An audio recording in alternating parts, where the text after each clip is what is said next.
Seperti kita tahu, stunting menjadi masalah yang luar biasa dan kalau kita bisa lihat 2 tahun terakhir ini merupakan masalah yang diprioritaskan oleh pemerintah. Kabupaten Jember, Jawa Timur menggelar rapat audit penanganan dan antisipasi kasus stunting atau problem tumbuh kembang anak.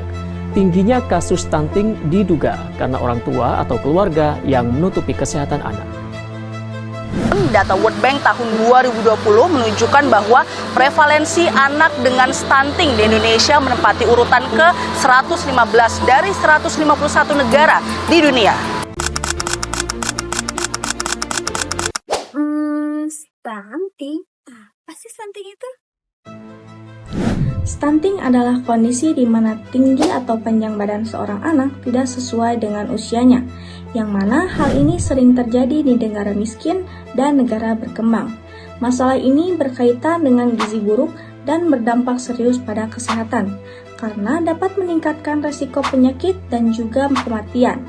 Selain itu, stunting juga dapat menghambat perkembangan otak, sehingga berpotensi menyebabkan keterlambatan perkembangan dan motorik anak.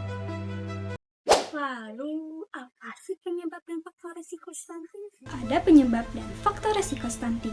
Yang pertama, praktik pengasuhan yang kurang baik. Ibu kurang mendapatkan informasi tentang kesehatan dan gizi yang baik sebelum hamil, selama kehamilan, maupun setelah melahirkan. Ini menyebabkan anak berisiko mengalami kekurangan gizi. Lalu yang kedua, terbatasnya layanan kesehatan. Layanan kesehatan untuk ibu hamil dan setelah melahirkan masih belum optimal. Layanan ini penting untuk memastikan kesehatan ibu dan anak selama masa kehamilan dan setelahnya. Yang ketiga adalah kurangnya akses ke makanan bergizi. Banyak keluarga yang kesulitan mendapatkan makanan bergizi, baik karena keterbatasan ekonomi atau ketersediaan bahan pangan di lingkungan sekitar. Yang keempat, kurangnya akses ke air bersih dan sanitasi. Sanitasi yang buruk dan kurangnya akses air bersih dapat meningkatkan risiko penyakit yang berdampak pada gizi dan kesehatan anak secara keseluruhan. Lalu, bagaimana secara mencegah stunting? Beberapa pencegahan stunting dapat dilakukan terutama pada ibu hamil, yaitu yang pertama pemeriksaan kehamilan rutin. Lakukan kontrol kehamilan secara teratur untuk memantau kesehatan ibu dan janin. Disarankan melakukan pemeriksaan setidaknya 4 kali selama kehamilan. Yang kedua, pola makan seimbang. Perhatikan konsumsi makanan yang bergizi dan seimbang, seperti asupan protein, zat besi, asam folat, kalsium, dan vitamin. Pastikan konsumsi sayur dan buah, dan sumber protein seperti daging, telur, kacang-kacangan, dan karbohidrat kompleks.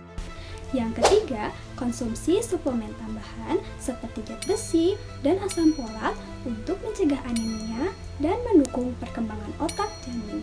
Lalu yang keempat, ibu hamil juga harus menghindari kebiasaan buruk seperti merokok, minum alkohol, obat-obat terlarang, dan mampu mengelola stres.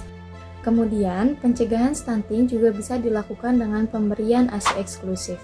Berikan ASI eksklusif selama 6 bulan pertama, karena ASI ini mengandung nutrisi yang lengkap, mendukung pertumbuhan optimal dan imunitas yang baik.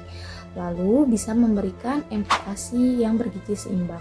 Setelah 6 bulan, berikan makanan pendamping ASI atau bisa disebut juga dengan MPASI yang mengandung karbohidrat, protein, lemak, vitamin, dan juga mineral, serta diolah dengan cara yang higienis. Lalu yang terakhir, pemantauan pertumbuhan.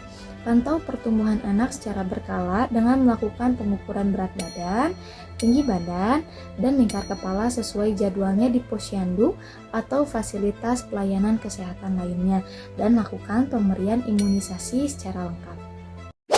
Apa aja sih 5 pilar penanganan stunting di Indonesia?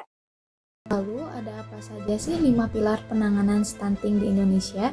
Yang pertama, ada komitmen dan visi pimpinan tinggi negara. Yang kedua, ada kampanye nasional berfokus pada pemahaman, perubahan perilaku, komitmen politik, dan juga akuntabilitas. Yang ketiga, ada konvergensi, koordinasi, dan konsolidasi program nasional, daerah, dan masyarakat. Lalu yang keempat, ada mendorong kebijakan nutrisional food security. Lalu yang kelima, ada pemantauan dan evaluasi. Nah, sekarang udah tahu kan apa itu stunting? Mulai dari sekarang, yuk kita cegah stunting.